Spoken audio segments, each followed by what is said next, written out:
შორეულ გალაქტიკაში დაბნეული ხალხი მომგებიანი კოეფიციენტების ძიებაში აწყდება სხვადასხვა რესურსს. ამ ქაოსში გამოჩნდა ორი დეტექტივი, თავისი საქმის უპატრონ მცოდნე გალაქტიკის ორმა ჯედაიმ ჰუმანოიდების დახმარება დაისახა მისდათ. გაზეთებიდან დაწყებული ინტერნეტ სივრცით გაგრძელებული და ინსაიდერული ინფორმაციით დასრულებული ყველაფერი იშიფრება იმისთვის, რომ დედამიწელები მოგებაში დარჩნენ. გამარჯობა ზვირფასო მეგობრებო, მაშასე მორიგი გამოძიების დრო დადგა. პავლიკა და ლუკა ისევ თქვენთან ერთად ვართ და შევეცდებით დღესაც რაღაც საინტერესო მოვძებნოთ თქვენთვის. გამარჯობა მეგობრებო, იმედია მიდი. კარგი ხმა, ხო? იმედია ისარგებლეთ და გამოიყენეთ ჩვენი პროგნოზები, რაც გქონდა წინა გადაცემაში. ნამდვილად გვიახლოვდება სანაკრებო შეხვედრები ლუკა და ჩვენ დღეს მაგაზე ვიქნება ძირითადად ლაპარაკი, იმიტომ რომ ევროპაში საკლუბო ტურები პრაქტიკულად არ არის, თუ რაღაც მეორე დივიზიონებს არ გავითვალისწინებთ. აქედანაც მე ერთი თამაში მექნება სხვათა შორის. ესპანეთის მეორე ლიგიდან და რაც თავი საქართველოს ეროვნულ ნაკრებს, საფეხბურთო ნაკრებს უნდა უსურვოთ წარმატება, იმიტომ რომ იწყება შესარჩევი ეტაპი, საკვალიფიკაციო ეტაპი მსოფლიოს ჩემპიონატის და ჩვენი პირველი მეტოქე არის თურქეთის ნაკრები, მე სამ დღეში უკვე ბულგარეთთან შეხვედრა გვაქვს და 6 ქულით თუ დავიწყეთ, ძალიან რეალური გახდება ჩვენი შანსები და ეგვისურვოთ, რომ პირველ ორ შეხვედრაში ავიღოთ 6 ქული. ხო, რა თქმა უნდა, წარმატება უნდა უსურვოთ ჩვენ ნაკრებს, ურთულესია, ბულგარეთს კიდე არა უშავს, მე არ მომწონს ძალიან ეს ნაკრები და თურქეთთან ძალიან რთული მატჩი იქნება. თუ გამოვიდა კარგი სტარტი, რაც საკმაოდ დიდი ხანი არ ქონია, ხო? აი ესე ომახიანად რო დაიწყო და თან მერე უკვე ნაკრებიც აღარ არის ხელწამოსაკრავი, მართლაც ესე გაგიელვებს, რომ რატომაც არა რა. ვაი და ეს სასწაული მოხდა. სასწაული არის, იმიტომ რომ აგერ ხედავთ ჩემპიონთა ლიგის ძირითად ეტაპზე მოხდა კაირატი, მოხდა პაფოსი, მოხდა კიდევ ვიღაცა ყარაბაღი, პირველად არ მოხდა უკვე მე რამდენი. ხო, და მოკლედ შეიცვალა სიტუაცია ბოდოგლიმტი. და ისეთ სუსტი კლუბები იყო ადრე, სუსტი კლუბები უკვე ახერხებენ ძალიან წარმატებულად გამოსვლას ევროასპარეზზე და რატომაც არა ხო? წავიდა მიგნებები? დაიწყე. კარგი, მე ძალიან დიდი ისეთ სერიოზული მიგნება ეს არ არის, მაგრამ ბოლო პერიოდში რასაც უყურებ ინგლისის ნაკრებს, ზოგადად ინგლისურ ფეხბურთს და განსაკუთრებით ნაკრებს, ხო? ახალი მწვრთნელის ხელში ძალიან შემტევია, განსაკუთრებით საშინაო მატჩებში. მეტოქე ყავს ისეთი, რომ რა ვიცი, ხა ვის თუ არა ანდორას ინგლისმა უნდა ძალიან ბევრი გოლი გაუტანოს რა. და მაგრამ მგონია, რომ ამ შეხვედრაში ხა ანდორის გოლის იმედად ვერ ვიქნები, ასე რომ უბრალოდ ინგლისი გაიტანს 4 გოლს მინიმუმ. ანუ 3 ნახევარზე მეტი ინგლისის გოლი კი. და მეცაც გეტყვი, მგონია რომ პირველივე ტაიმში შეიძლება გაიტანოს, ხა ბევრ შეიძლება მოეჩვენოს ეს ძალიან თამამ პროგნოზად, მაგრამ მგონია რომ პირველივე წუთებიდან ჰარი კეინი და კამპანია შეუდგება საქმეს და ანდორას გარნაი ქვაზე არ დატოვებდნენ. ნუ რანაირად შეიძლება მაგას შეგეწინააღმდეგოს ვინმე არ ვიცი.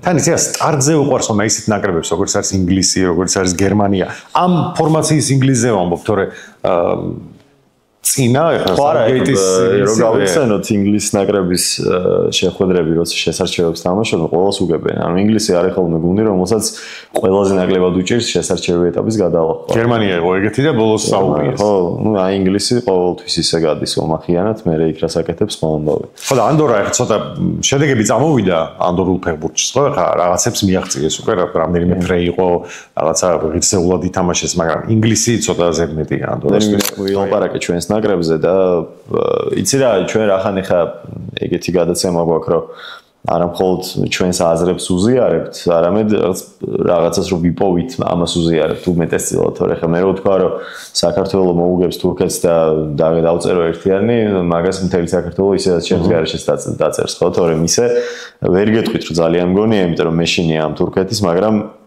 3 და 25 უწერია საქართველოს კოეფიციენტი თურქეთთან, მაგ კოეფიციენტად დინამო გადაჭედილ დინამო არენაზე შემეძრით ღირს საქართველოს ერთიანის აღება თუნდაც ძლიერ თურქეთთან. თან ძალიან პრინციპი. ამ თამაშიდან ხო რაღაცნაირად უნდა შევეხო მაინც ამ შეხვედრას და მე რატომაც დარწმუნებული ვარ, რომ აუცილებლად იქნება ბარათები.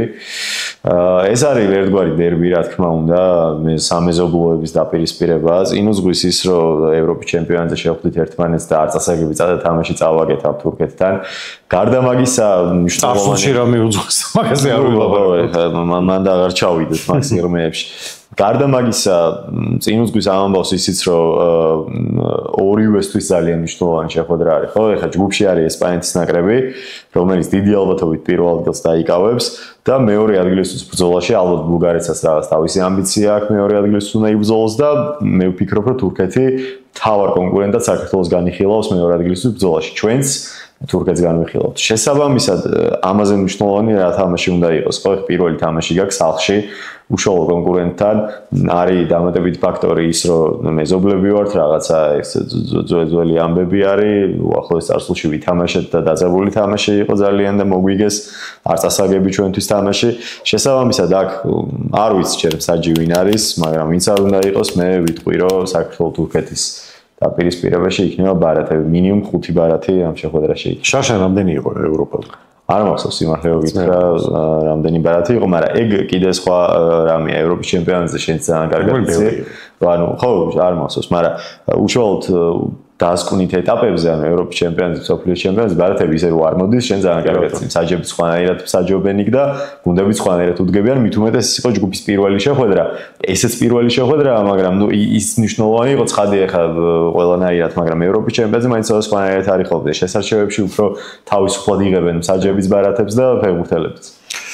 ხო, მოგიწოდოთ რომ წადით თამაშს უყურეთ თქო, ეს ის შემთხვევა არ არის, იმიტომ რომ რომც გინდოდა შეიძლება ვერ წახვიდე. გაღიდულია ყველა ბილეთი. უკვე აღარ არის.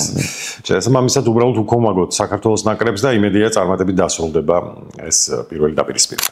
კარგი, ჩემი მეორე მიგნება ასევე ეფუძნება უკანასკნელ მატჩებს ერთ-ერთი ნაკრების, უნდა ავიღოთ დანიის მოგება შოტლანდიასთან.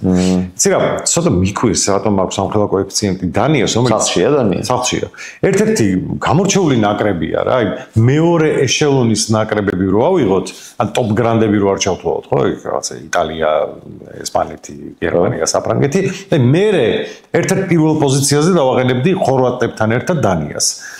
და მგონია რომ დანია ესეთ გამოკვეთილად ძლიერად თამაშობს სახლში და შოტლანდია პირიქით გადახედეთ შოტლანდიურ კლუბებს, რა დაემართა რეინჯერსს და რა დაემართა სელტიკს. ეხლა რო გითხრათ რომ ძალიან ბევრი ლეგიონერი ყავს შოტლანდიას და ეს ფეხბურთელები ტოპ კლუბებში თამაშობენ და იქ ბრდღულიან ყველაფერს, თქო ასეც არ არის. შესაბამისად კრიზისია შოტლანდიურ ფეხბურთში და არ მგონია რომ რაიმე შანსი შოტლანდიას დანიასთან კონდეს გასვლით მატჩი. კოეფიციენტი რა აქვს? ეს და 6 და ცოტა უცნაურება რა. მეცაც იქ რაღაც ფორასაც გამოკრავდი ალბათ რაღაცას ხელს, მაგრამ არა, 1-6. იყოს ახლა 1-6 1-იანისთვის მშვენიერია დანიას 1-იანისთვის. ალბათ ცოტა მატჩთან ახლოს რომ მივალთ, ეს კოეფიციენტი დაიქნებს ალბათ. შეიძლება. კი. რა ვიცი, ბოლო პერიოდში რასაც უყურეთ იგივე დანიის ნაკრების მატჩებს, რა ვიცი, იმ გრანდებსაც მაგრად ეთამაშებოდა, ხო? ხო, არა, საფრანგეთთან შეთანხმება იმაში, რომ დანია შოტლანდიაზე უკეთესი გუნდი არის და თან სახლშია და რა ვიცი, და მოუგოს წესით. ეს იქნება ჩემი მეორე მიგნება, აბსოლუტურად დარწმუნებული ვარ იმაში, რომ დანია შოტლანდიას მოუგებს. ხო, ჩემი მეორე თამაში იქვე ზუსტად იმ დროს დაიწყება, ახლა ამ მატჩს რა თქმა უნდა არავინ მიაქცევს ყურადღებას. თორე ჩვენი ეს გადაცემა გავა ზუსტად საქართველოს თურქეთის დღეს. და 20 საათზე იწყება ჩვენი შეხვედრა თურქეთთან და 20 საათზე იწყება ასევე ლიეტუვა მალტა. ამ შეხვედრას არავინ არ უყურებს, მაგრამ სტატისტიკის ნახვას შევძლებთ ხოლმე და ამ შეხვედრაში გონია ბარათები. დღეს მე ბარათებს ავიღებ სამივე შეხვედრაში, ლუკა, ესე გადავწყვიტე. რა შეეხება ამ შეხვედრას?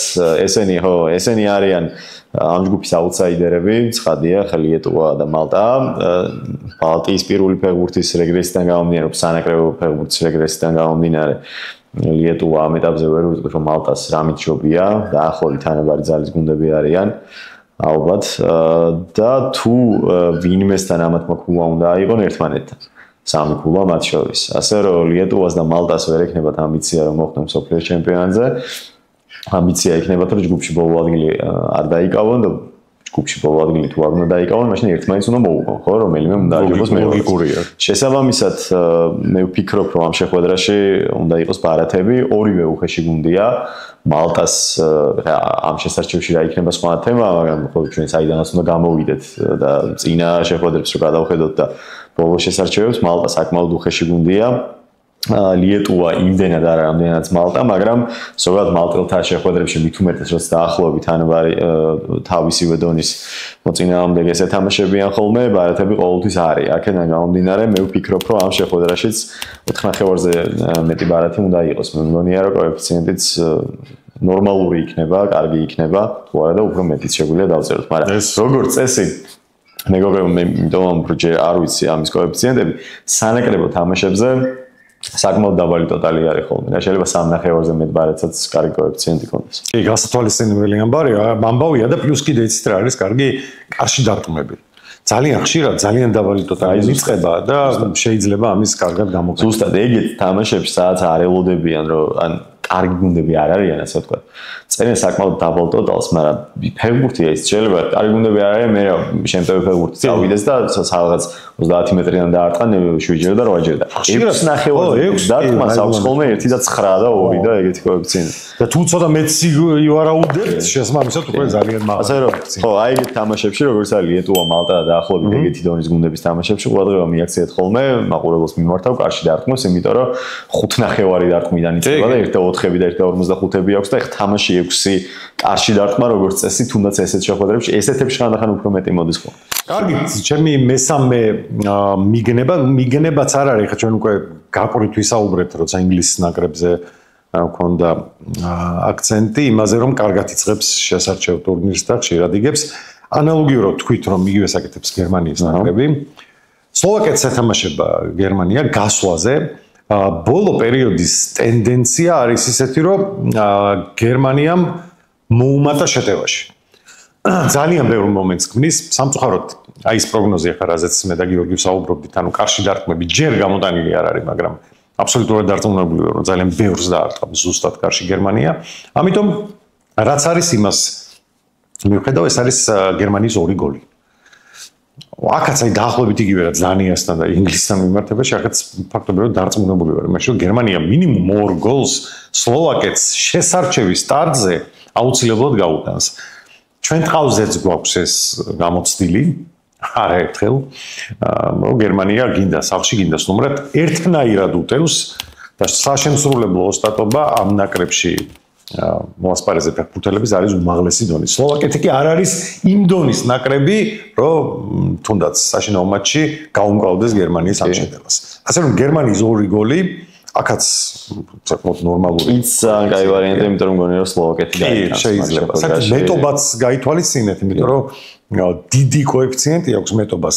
ზოგადად გერმანიის ნაკრების მატჩებში ძალიან დაბალია ხოლმე და აქ რაღაცა 1/7-ზე მეტია. სლოვაკეთის გოლიც მგონია მე მაგ შეხვედრაში რაღაც დაგიმალ. მე ავიღებ გერმანიის 2 გოლს. აი ეს იქნება ჩემი მეორე. მიგნება მეორე კი მესამე. 2 გოლს, ანუ 1 ნახევარზე მეტ გოლს. ვინმე არ იფიქროს რომ ზუსტად 2 უნდა გაიტანოს. და 2-ია გაიტანოს 2-ან მეტი. კი ბატონო. კარგი, ჩემი მესამე შეხვედრა ეს პირველი 2 თამაში 4 სექტემბერს არის. და ეს არის 6 სექტემბერს, როგორც წესი, სანაკრებო პაუზის დროს, უბრალოდ რატო 6 მიგვედა ხოლმე სანაკრებო პაუზა, რატო ქვია, როცა რეალურად საკლუბო პაუზა, ანუ საკლუბო ფეხბურთს აქვს პაუზა და ნაკრებები თამაშობენ და კომენტატორებიც ჩვენს ყველა ეძახის რომ სანაკრებო პაუზაა, რა და გამოდის რომ პირიქით საკლუბო პაუზა არის და სანაკრებო პირიქით თამაშობს, ხო? კარგი გამოვასწოროთ რა. არასწორია. საკლუბო პაუზის დროს. საკლუბო პაუზის დროს კლუბები თამაშობენ ესპანეთში, სეგუნდა დივიზიონში, ლა ლიგა 2-ში, იმიტომ რომ იქ ბევრი გუნდია ძალიან, 42 ტურია ხოლმე და ამ დროსაც უნდა ითამაშონ, სხვანაირად ვერ მოასწრებენ. ერთი თამაში მოვინიშნე, მე აქედან 6-ია ეს თამაში, მალაგა გრანადა გავარდა პრიმერადან, მალაგა კარგახანია იქ არის, სამწუხაროდ ეს ერთ დროს ძალიან სიმპათიური და კარგი გუნდი შემორჩა სეგუნდა დივიზიონის, ისე როგორც დეპორტივო ლა კორუნიის, რომელიც იქიდანაც გავარდნილი იყო და საბედნიეროდ დაბრუნდა და იმედი მაქვს, რომ მალაგას და დეპორტივოს ადრე თუ გვიან უმაღლეს დაუბრუნდებიან. ნუ და აქ რის თქმა მინდა, ეგ მიმოხილვა მერე იყოს, მალაგა გრანადა, ეს არის ანდალუსიური დერბი.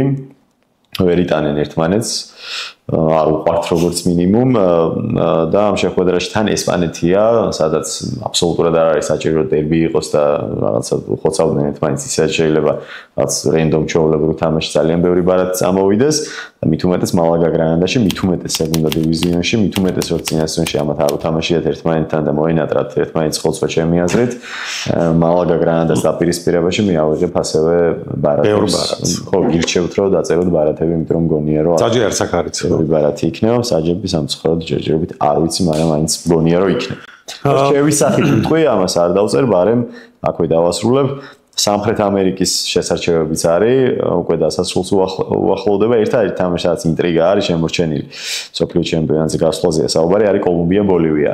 კარგი იქნებოდა ბოლივიაში იყოს ეს თამაში და მან უკვე თამამად მithყოდი ბარათებს.